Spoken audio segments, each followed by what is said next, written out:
अस्सलाम वालेकुम dear students. उम्मीद करता हूँ मेरे तमाम स्टूडेंट्स खैर-ओ-आफियत से होंगे। डियर स्टूडेंट, हमारे पास आज का जो लेक्चर है 9th class chemistry chapter number 11 hydrocarbon. Chapter का नाम क्या है डियर स्टूडेंट? हाइड्रोकार्बन है।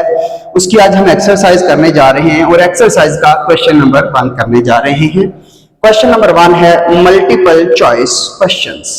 आइए डियर स्टूडेंट, हमारे पास इस चैप्टर में 10 एमसीक्यूज हैं। हम 1 बाय 1 एमसीक्यूज को डिस्कस करेंगे। आइए हम फर्स्ट एमसीक्यूज को डिस्कस करते हैं। First MCQs, which other atoms is almost always present along with carbon atom in all organic compounds? Carbon के साथ दूसरा कौन सा एक ऐसा एटम है जो कार्बन के साथ मिला रहता है और तमाम ऑर्गेनिक कंपाउंड्स के अंदर पाया जाता है? डियर स्टूडेंट, आपको पता है ऑर्गेनिक कंपाउंड्स के अंदर अगर जो पाया जाता है वो हाइड्रोजन है। जैसा कि चैप्टर का नाम ही देखो हाइड्रोकार्बन है। हाइड्रोजन और carbon, the chemical combinations of hydrogen and carbon, this is called hydrocarbon. ये हाइड्रोकार्बन की डेफिनेशन भी यही बताती है, all organic compounds are called hydrocarbons. तो डियर स्टूडेंट, हमारे पास जो करेक्ट ऑप्शन है वो हाइड्रोजन है। हम हाइड्रोजन को ही क्लिक करेंगे। डियर स्टूडेंट, नेक्स्ट एमसीक्यूज हमारे पास है which other metals can be used to reduce the alkyl halides? Dear student, इन 4 मेटल में से जो नीचे 4 मेटल एल्यूमिनियम है, मैग्नीशियम है, निकल है, कोबाल्ट, इन चारों में से कौन सी मेटल यूज होती है अल्काइल हैलाइड को कन्वर्ट करने के लिए, रिड्यूस करने के लिए इनटू यूजफुल कंपाउंड्स के अंदर? तो डियर स्टूडेंट, हमारे पास जो मेटल का नाम है वो मैग्नीशियम है, जो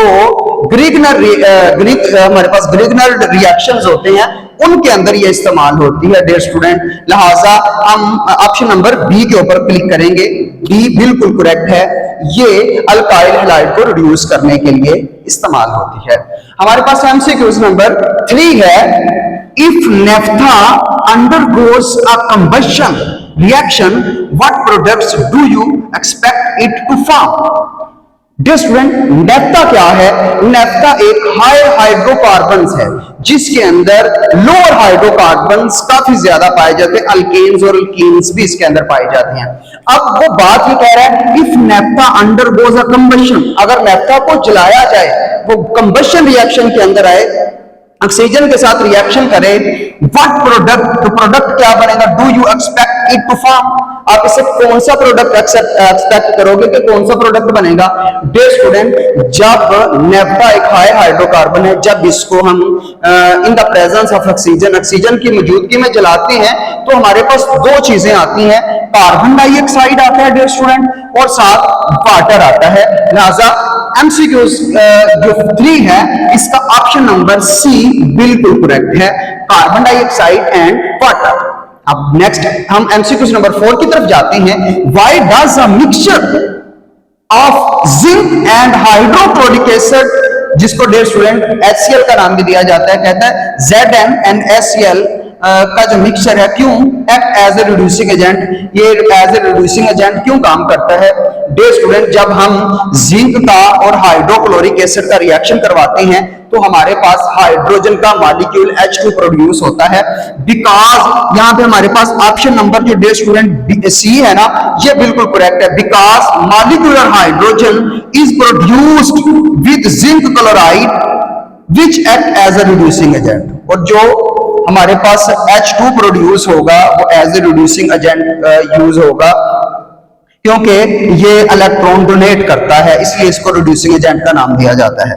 अब डियर स्टूडेंट, अगर बात की जाए हमारे पास एमसीक्यूज नेक्स्ट, इसका जो ऑप्शन नंबर सी है इसको हम करेक्ट तस्लीम करते हैं। Because molecular hydrogen is produced with Zn zinc and hydrochloric acid which act as a reducing agent। dear student, हमारे पास जो 5th वाला MCQs है ना, MCQs number 5, which alkenes will evolve the most amount of heat when it is burnt with oxygen? कहते हैं कि कौन सा हमारे पास अल्केन है जिसको हम in the presence of oxygen हम उसको बर्न करें, जलाएं, तो हमारे पास हीट एनर्जी की ज्यादा से ज्यादा मिकदार है। डियर स्टूडेंट, हमारे पास अगर देखा जाए इथेन, इसमें 2 कार्बन होते हैं, और अगर देखा जाए प्रोपेन, इसमें 3 कार्बन होते हैं। एन ब्यूटेन में अगर देखा जाए तो डियर स्टूडेंट 4 कार्बन होते हैं। तो आइसोब्यूटेन के अंदर भी 4 कार्बन होते हैं। लिहाजा जो हमारे पास एन ब्यूटेन है बिल्कुल स्ट्रेट, जब इसको हम बर्न करेंगे in the presence of oxygen, तो हमारे पास जो हीट आएगी वो ज्यादा अमाउंट में आएगी। लिहाजा हमारे पास जो MCQs 5 है, इसका ऑप्शन नंबर सी बिल्कुल करेक्ट है। अब MCQs नंबर 6 की तरफ डियर स्टूडेंट जाते हैं। Which reaction is not given by alkanes? Which reaction is not given by alkanes? Alkanes कौन सा रिएक्शन नहीं देता? किस तरह का रिएक्शन नहीं होते अल्केन्स के अंदर? डियर स्टूडेंट, अल्केन के अंदर एडिशन रिएक्शन नहीं होते। जैसा कि मेरे पास CH4 है, कार्बन के साथ 4 हाइड्रोजन लगे हुए हैं। डियर स्टूडेंट, अगर देखा जाए उसके पास स्पेस ही नहीं, कोई अलग कोई चीज, कोई नया एलिमेंट या कोई एटम अपने अंदर ऐड कर ले। डियर स्टूडेंट, लिहाजा इसमें हमारे पास ऑप्शन नंबर सी है, एडिशन रिएक्शन। जो अल्केन है वो एडिशन रिएक्शन नहीं देती, बल्कि वो सब्स्टिट्यूशन रिएक्शन देती है, रिप्लेसमेंट करवाती है। एक हाइड्रोजन निकलेगा, फिर उसकी जगह पे कोई दूसरा एटम वहां पे अटैच होगा। लिहाजा हमारे पास डियर स्टूडेंट जो ऑप्शन नंबर सी है वो बिल्कुल ठीक है। अब हम नेक्स्ट MCQ नंबर 7 की तरफ जाते हैं। Which hydrocarbon is responsible for explosion in coal mines? Dear student, अगर देखा जाए हमारे पास कहता है विच हाइड्रोकार्बन इज रिस्पॉन्सिबल, इनमें से कौन से हाइड्रोकार्बन है जो रिस्पॉन्सिबल है for explosion in coal mines? जब डियर स्टूडेंट हम कोयला जमीन के नीचे से निकालते हैं तो बहुत ज्यादा गैस कोयले के ऊपर आके इकट्ठी हुई होती है। तो डियर स्टूडेंट, अगर वो देखें जिससे हमारी नेचुरल गैस हमारे घरों में आ रही है, और उस नेचुरल गैस के अंदर अगर देखा जाए मीथेन जो हमारे पास CH4 है वो 85% होती है। लिहाजा ये वाली गैस इस चीज की रिस्पॉन्सिबल होगी, रिस्पॉन्सिबिलिटी सारी मीथेन को जाएगी, जिसका फार्मूला हमारे पास है CH4। मीथेन ये रिस्पॉन्सिबल है, इसकी वजह से एक्सप्लोजन का अमल होगा। लिहाजा हमारे पास जो MCQs 7 का जो ऑप्शन नंबर सी है बिल्कुल करेक्ट है। अब नेक्स्ट 8 वाले MCQs की तरफ जाते हैं। Which product will be form when ethyl bromide is treated with zinc and hydrochloric acid? Dear student, जब हम प्रोडक्ट को हमारे पास किस तरह का प्रोडक्ट बनेगा जब हम इथाइल ब्रोमाइड का रिएक्शन जिंक या HCl के साथ करवाते हैं? डियर स्टूडेंट, इसमें तजाद है, थोड़ा सा इस MCQs के अंदर तजाद है, मैं आपको बताना चाहता हूं। जब हम इसको इथाइल ब्रोमाइड को जिंक और हाइड्रोक्लोरिक एसिड के साथ रिएक्ट करवाते हैं, हमारे पास अगर देखा जाए तो इथेन भी आता है और मीथेन भी आता है। डियर स्टूडेंट, कैसे? जब हम इसकी मौजूदगी में इसके साथ रिएक्शन करवाएंगे, हमारे पास ये प्रोडक्ट भी बनता है और मीथेन भी बनता है। डियर स्टूडेंट, जब हम इसको ब्रेक करेंगे तो मीथेन भी बनेगा। लिहाजा दोनों ऑप्शन करेक्ट हैं, लेकिन हम जो मोस्ट सुटेबल इसमें है वो हमारे पास है methane. CH4 is a correct option. Dear student, next MCQs number 9 की तरफ जाते हैं। Which of the following is not process of halogenation of alkane?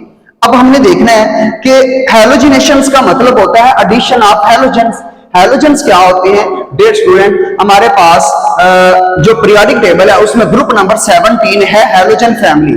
Fluorine, chlorine, bromine, iodine और एस्टाटीन उसके मेंबर हैं। डियर स्टूडेंट, कहता है इन चारों जो हैलोजिनेशन का प्रोसेस है, जब हम अल्केन का हैलोजिनेशन करते हैं, अल्केन के अंदर हैलोजन ऐड करते हैं, तो उनमें कौन सा प्रोसेस नहीं होता?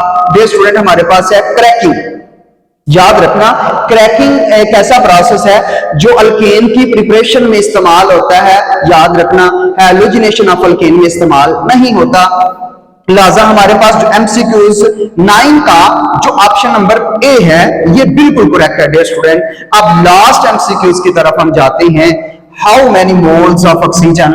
ऑक्सीजन के कितने मोल्स विल बी रिक्वायर्ड, जिनकी जरूरत होगी to completely burn propane, propane को मुकम्मल जलाने के लिए? डियर स्टूडेंट, हमारे पास प्रोपेन, मुकम्मल प्रोपेन को, जिसका फार्मूला हमारे पास होता है C3H8 होता है, C3H8, जिसमें 3 कार्बन और 8 हाइड्रोजन होते हैं, उसको मुकम्मल जलाने के लिए हमारे पास कितने मोल ऑक्सीजन के रिक्वायर होंगे? तो डियर स्टूडेंट, वो हमारे पास ऑप्शन नंबर बी है, 5 मोल होंगे डियर स्टूडेंट। 5 मोल ऑक्सीजन के होंगे तो हम मुकम्मल प्रोपेन को जला लेंगे। डियर स्टूडेंट, ये था आज का लेक्चर। उम्मीद कर आज का लेक्चर पसंद आया होगा। नेक्स्ट लेक्चर के लिए अल्लाह हाफिज, अल्लाह ने के पास।